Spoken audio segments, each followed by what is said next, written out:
Hello, welcome to episode 7 of my Deconstructing Distortions series. My name is Allie with a.Marie.Speaks, and this topic today is going to be on the term slave and or servitude.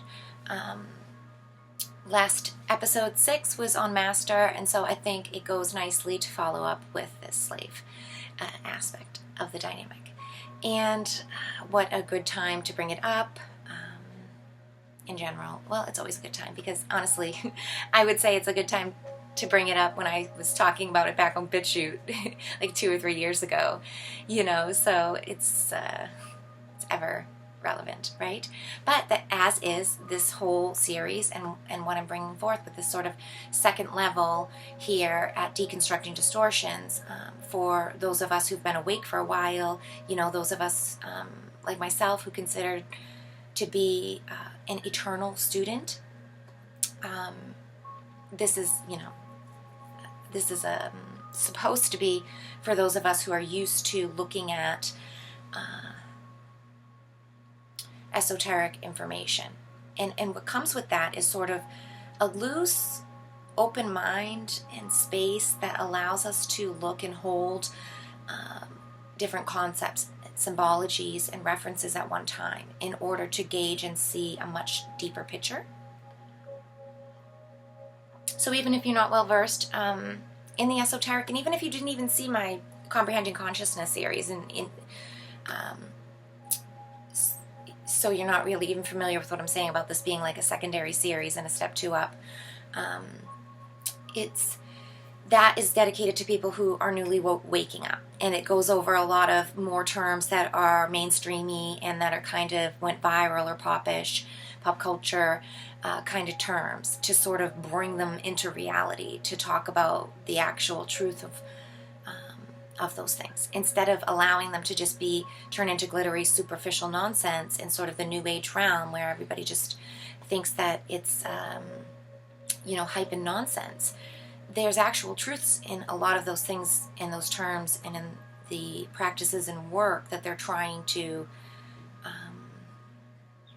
showcase and speak on, So in that series, I've really kind of have that sort of perspective. If you're interested in those more new agey kind of terms and stuff like that, you could check out that series. I'll put a link in the description because that is on my old channel. You won't find it on my new channel or my backup channel, whatever. This channel you're finding me on here today, Anyways, with that said, this here is a different presentation and comes with this sort of assumption that we're not just going to dive into matrix slave nonsense or be pigeonholed into rabbit holes and have a specific definition that we can only look at or want everybody to see and agree to into this one term. I really dedicated this intentional series here about distortions and deconstructing them, so that we can peel back the layers together, so that we can talk about the multifaceted definitions and facings of the shape, so that we get a better sense of what the word as a shape as a whole really does look like, instead of arguing about this side and that side. It's the fact that it actually does embody all of them. And when we give ourselves a chance to look at the whole, it's unbelievable. It's unknown, what could be found, because each person sees something uniquely different to them and can bring something different to it each time. Which to control freaks is quite threatening. And to the control freak inside, right? Each one of us sort of has that aspect, the potentiality in there, and bring us into the slave master topic for today, and what we can look at the term slave as. There is a couple of different facings or definitions that usages or whatever that to bring forth. Firstly, I'd like to just bring it into black and white systems to say, much like I did with the master term, there's 2 dynamics that are available in the term. of slave and servitude. Now, the initial understanding of a definition to the term here means negative service to some other self out there. That's kind of the, can't, no two ways about it, can't change it up from there. It's an immediate negation from positive service and from service to whole. People think that it's service to others because you're serving another, and it's not the self, yourself. So it cannot be, it has to be service to other in some kind of way. But this is the great trick in the inversion that happens with the initial lie. It's so important that we understand the first covering because it sets the foundation for understanding why negative service can never, ever balance positive. The sheet at the end of the day will never kick back positivity, no matter how much positive actions you do, because you've immediately negated the right to positivity by serving a negative system that is exclusionary and has a set point of service outside of all others, outside the whole. So there's two different ways that, or there's a few different ways that we can really look at the term slave anyways, but what I wanted to look at first is sort of the pretty face of it, the sort of positive side of it versus the negative side of it. Hence the reason that I brought up the original fact that it will never balance out positive. The exchanges in themselves, though we have positive activities happening and positive presentations trying to take place, the exchanges and the alchemy taking place, the overall balance and polarity that will be gained and that can only be gained, unfortunately, is negative and debt-based always. This is also why self-fulfilling prophecies, negativity and stuff seems so hard to get out of and hard to beat, because of we're trying to fix and balance a positive system down and fight the system and make the system kick back positivity, forgetting that it's the initial truths and laws that it will never. And in fact, when we step out of that and we look at what positive service really is and what service to others really actually is, and that it's never exclusionary at the point to where it would be at the expense of another, whereas these services are always at the expense of another, and the others out there don't matter as much as the one service, right? For now, for later, I'll help them later, whatever. There's all these sorts of justifications that get put down into the molds once we've negated the right to serve all, once we've negated the right to be a part of a great whole here. And for now, we're serving this is this for here, and later, or the funds go to this, or eventually when I have enough money, or whatever. There's always procrastination and put off for later. And you have to remember that actually that bank you think you're saving for later, when you bank things in the service here as a slave, never actually gets kicked back to you, the sovereign self, because it's kicked to service that master that you're in servitude to. Because as soon as we are a slave, we're in servitude, and when we model ourselves in servitude, we negate the right to sovereignty. And when you shut off your sovereign scoring board, so to speak, all the points scored go to the sovereign, quote unquote, inverted version that you're bowing down to in servitude during that system. You're a cog in the system's wheel, energetically, spiritually, all of it. And so none of that is going to get through into your sovereign state. And in fact, the pieces that do porously go through contain negativities. They're tinged and tainted with negativity.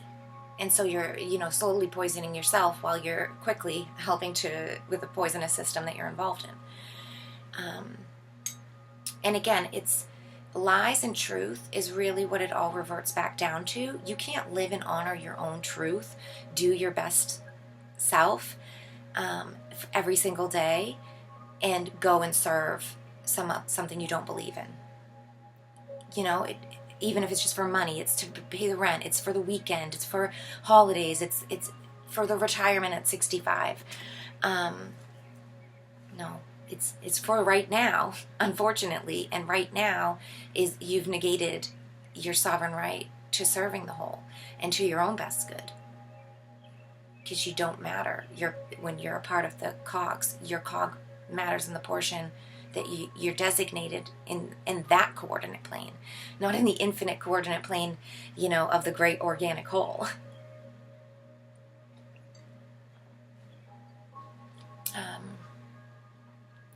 And so, yeah,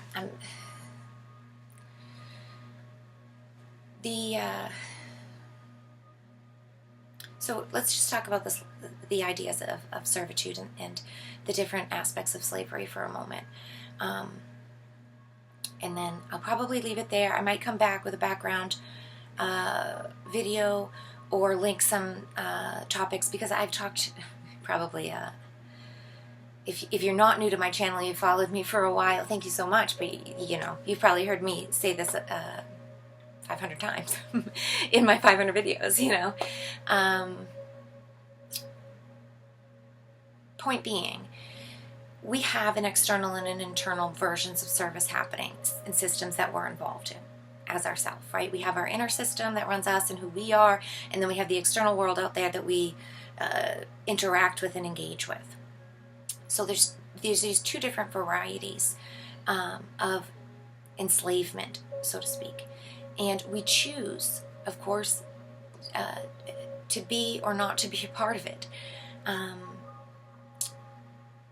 The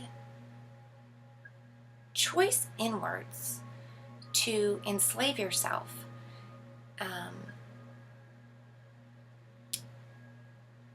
first and foremost is crucial in order to walk into external services out there and agree to uncomfortabilities.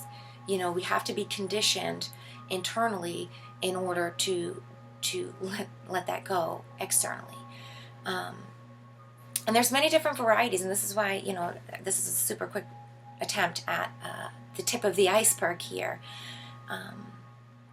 For those of us, though, who get it, because like I said, it's difficult to not go into backstory and teachings of the depth here, but to remember that I'm hoping to engage an audience who's already sort of has a base level understanding. So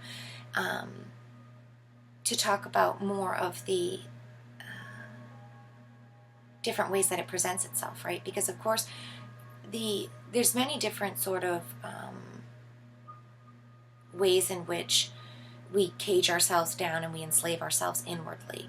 And we are a three-part system. We're multidimensional, but it's easy to look at and understand mind, body, and spirit, and understand that each one of those sort of has a body and world and realm and an opportunity for sovereignty or servitude.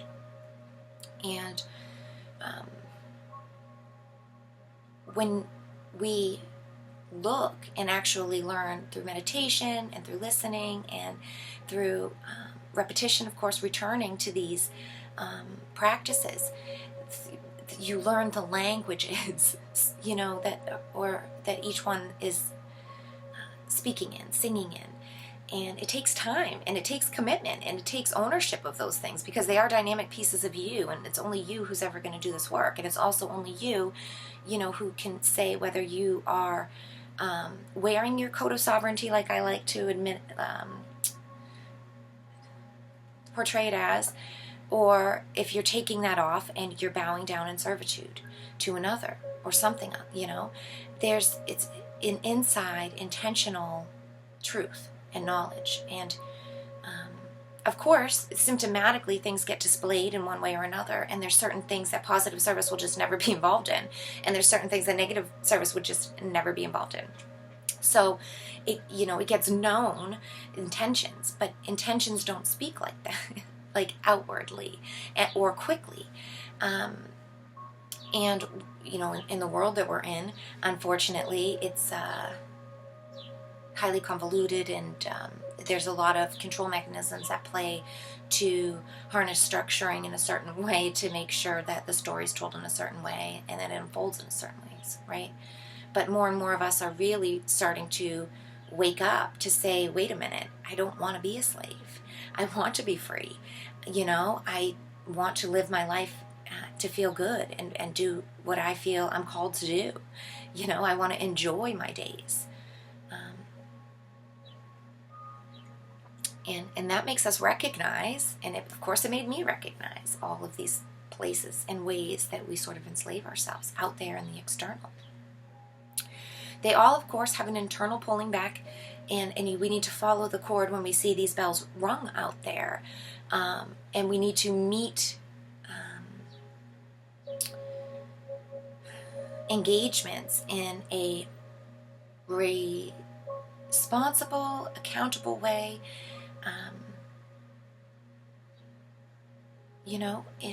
And things, they resolve themselves when we are in a place of truth and we hold a sacred boundary that feels right to us, and is right. Things end up solving themselves, because again, it comes out to truth and lies and are fabrications, they're illusions, and just like shadow, it's not actually real. It's an obscurement of truth and light. It doesn't have any actual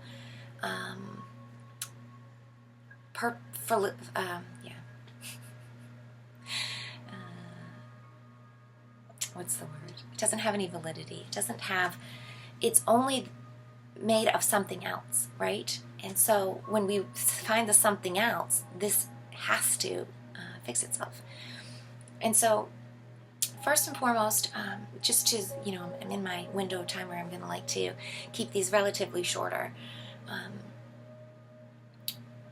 Of course, we have slave running models out there, the corporate 9-to-5, the sort of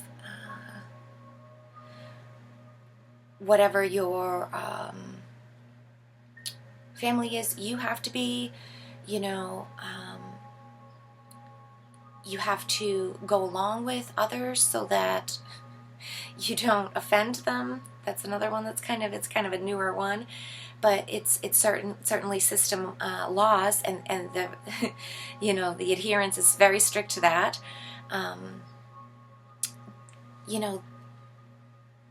There's these sort of service-based interaction laws that restrict our perspective and interactions in this way that turns it into this sort of need-to-know hierarchy, and it places points of authority above you, right? And whenever we see that, whenever we feel that, we should understand that we know that's you taking your coat off. That's gotta chill. That's whatever it is that you want to signal to yourself. That means that you've took your sovereignty coat off. It's a reminder. It's a wake-up check-in to say that, hello, we've got a lot of negative service going on here. We've got a lot of,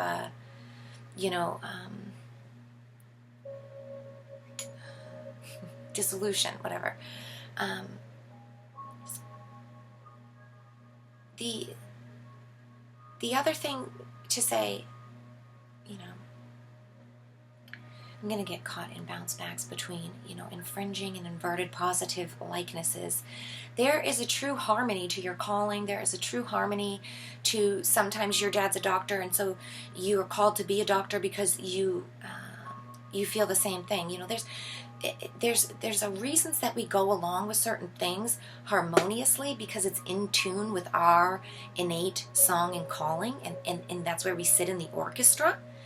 And then there is the inverted, false placements that people get jammed into, cookie cutter outlines that are not of them, that they feel like they have to go externally and meet. And so feel free to feel the lines there for yourself and try to understand what I'm trying to pinpoint about this sort of external meeting of your service interactions and how you interact out in the world. And that, is the spiritual, passionate kind of ways that we exchange back and forth.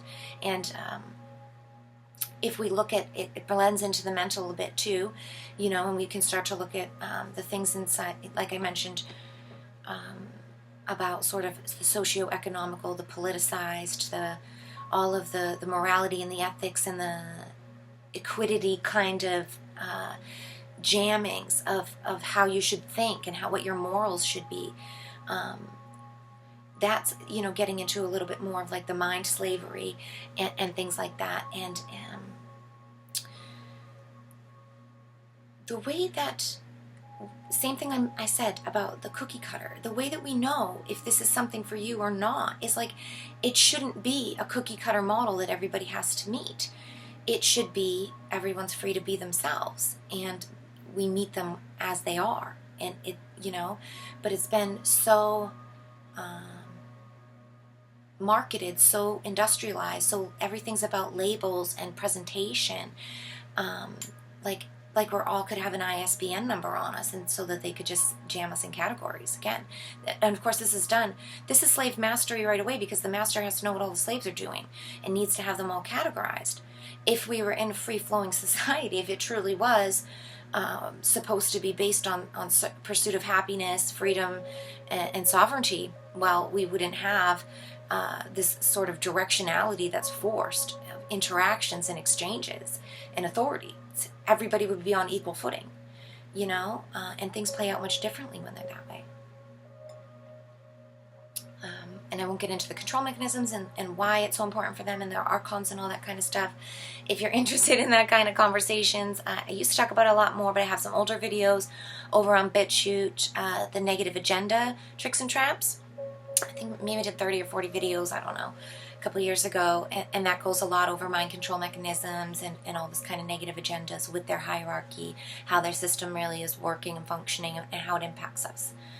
And that's more of like, you know, it's more in depth.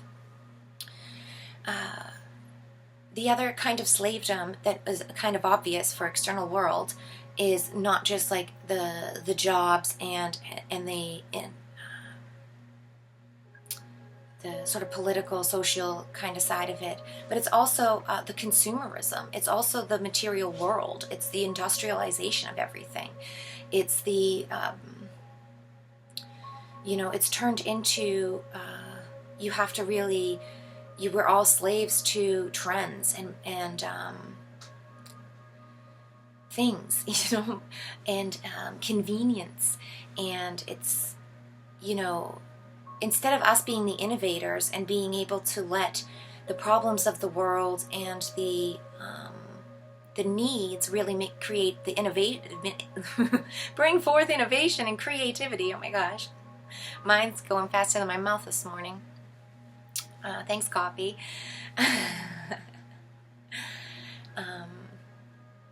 But we sort of reverse the role, and then we've lost stagnation. I wonder why everyone's just got stupid and lazy. But I mean, it's all part of the plan, of course. What do masters want but easily controlled slaves? I mean, it makes a lot of sense.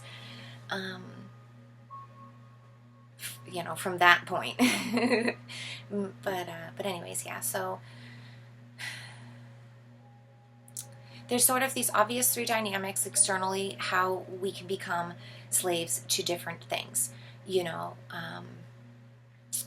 The other thing that I kind of want to talk about just quickly here at the end is sort of the spiritual slavery, and that has a bit to do with everything, of course. All interconnect, but just to speak on ideologies, religions, occultisms, even Hermeticism, even mystery schools, even all of these sort of, just the isms in general, and the truth to me seems to be that it comes from within, from each of us, in a very unique imprint.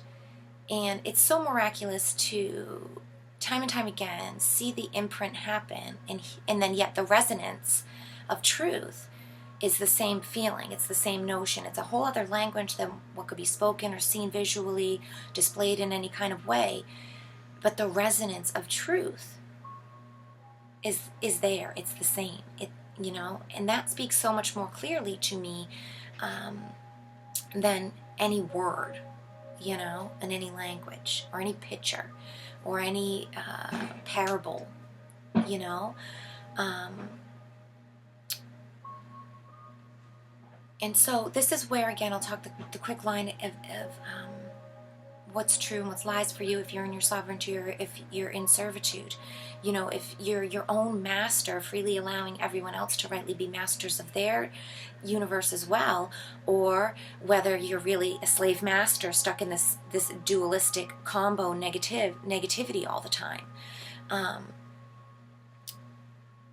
Because so many of, you know, the teachings, be them, you know, ancient to new age, they are jam-packed with the cookie cutter. You've got to do it this way. It's been this model, this guru, this sage, this prophet, all of whatever, you know, and their face is on it, and it's all about them. And it's, to me, when we, it's wonderful to look at them as examples, but we should be able to, like I said, take the truth that they brought to it, not the impression of their face, not their, this is again, like, brings it back to, you know, oldest things, oldest scriptures, older knowings about what it means to create idols and what it is to sort of worship things in a pinpointed, stagnant manner, and how that's not alive and it's not living. It promotes negativity, stagnation. You know, it's really cut and dry, and yet it gets dressed up in so many different ways. And it's all right. It's magical. It's wonderful. It's exploration of manyness to be able to tailor fit truth and display it as different aspects of truth. But therein lies the rub of distortions and the negative alignments, and being able to segregate service and create illusionary delusions of lies, negative distortions for manipulation, versus positive, beautiful displays of distorting in a prismatic rainbow effect, sort of exploration of manyness, you know, that can happen with positive systems and when everyone's aligned to sovereignty. And when we encourage sovereignty and all, and we hold the respective boundaries of sovereignty. Because sovereignty, you know, well, I'm long, and this isn't about sovereignty. So let's, let me not get into it. If you're interested in me talking about sovereignty, I have episodes on sovereignty in Comprehending Consciousness, and I also talk a lot about it in my channel in general, through spiritual discernment. I believe I have a whole playlist called Spiritual Discernment on my backup channel. I'll try to link that below as well. But yeah, I've been going for way too long, and I do have to let it go this morning. So thank you for joining me for this episode number 7, to deconstruct the sort of distortions, the many sides and angles that we can experience servitude and slavedom, and ways that we can recognize the slave master dichotomy and cycle stuck within us, so that we break free and loosen it up and whisper truth in, and try to, you know, engage ourselves in ways to move out of that, because there always is. There's infinite potential for different workings if we just allow for it. So yeah, thanks so much for listening to me this morning. I hope you've enjoyed it. If you're looking for, and you haven't seen any of the other episodes to the series so far, like I've said, there's 6 others before. Feel free to watch those. You can always find me on my website, a.Marie.Speaks.com, or over at Telegram at a.Marie.Speaks, if you use that. So thanks so much for your time. Thank you for your beautiful contribution to our collective. We certainly wouldn't be the same without you. Thanks for witnessing mine, and I'll see you next time.